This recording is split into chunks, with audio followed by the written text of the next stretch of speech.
आणि आता एक ब्रेकिंग बातमी। काँग्रेस बारामती आणि राहुरी दोन्ही विधानसभा निवडणूक लढवणारे पक्षश्रेष्ठींचा निवडणूक लढवण्यास हिरवा कंदील मिळालेला आहे। बारामती पोटनिवडणुकीसाठी काल उमेदवारांच्या मुलाखती पार पडल्या।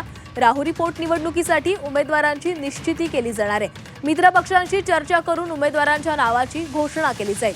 महादेव जानकरांचा राष्ट्रीय समाज पक्ष आणि प्रकाश आंबेडकरांचा पोटनिवडणुकीमध्ये काँग्रेसला पाठिंबा असेल। शिवसेना उद्धव बाळासाहेब ठाकरे पक्ष आणि राष्ट्रवादी शरद पवार पक्षाशी आज काँग्रेसचे नेते निवडणुकीबाबत चर्चा करणार आहेत। आणि या संदर्भात अधिक बोलूयात, आमच्या प्रतिनिधी मनश्री पाठक आपल्यासोबत आहेत। मनश्री, काँग्रेस बारामती आणि राहुरी या दोन्ही विधानसभा पोटनिवडणुका लढवणार आहेत। बारामती विधानसभेची पोटनिवडणूक लढण्याचं ठरवलेलंच आहे। सोबतच राहुरी ही निवडणूक सुद्धा लढणं अपेक्षितच आहे। मात्र सगळ्यांचं विशेष लक्ष आहे ते म्हणजे बारामतीच्या पोटनिवडणुकीवरती, कारण सुनेत्रा पवार या ठिकाणी बारामतीची पोटनिवडणूक लढवतील असं जवळपास ठरलेलंच आहे।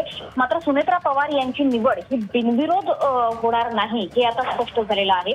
यापूर्वी सुद्धा पवार कुटुंबातून म्हणजे शरद पवारांकडून कोणताही उमेदवार दिला जाऊ नये किंवा देण्यात येणार नाही अशा पद्धतीची चर्चा ही समोर आलेली होती। त्याच्यामुळे महाविकास आघाडी म्हणून आता ही निवडणूक बिनविरोध होऊ द्यायची नाही अशा पद्धतीचं मत काँग्रेसच्या प्रदेशाध्यक्षांनी म्हणजे हर्षवर्धन सपकाळांनी सुद्धा मांडलं होतं। आणि त्याच्यामुळे बारामतीची निवडणूक ही आता बिनविरोध होणार नाही हे तर स्पष्ट झालेलं आहे।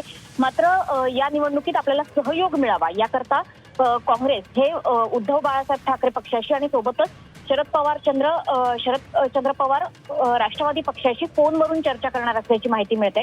शरद पवारांना विश्वासात घेणं हे अतिशय गरजेचं आहे। शरद पवारांची तब्येत बघता त्यांच्याशी फोनवरून चर्चा केली जाईल।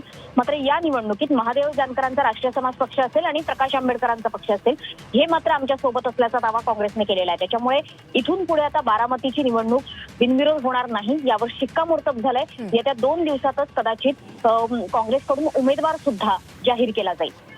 नक्कीच मनश्री, धन्यवाद दिलेल्या सविस्तर माहितीसाठी।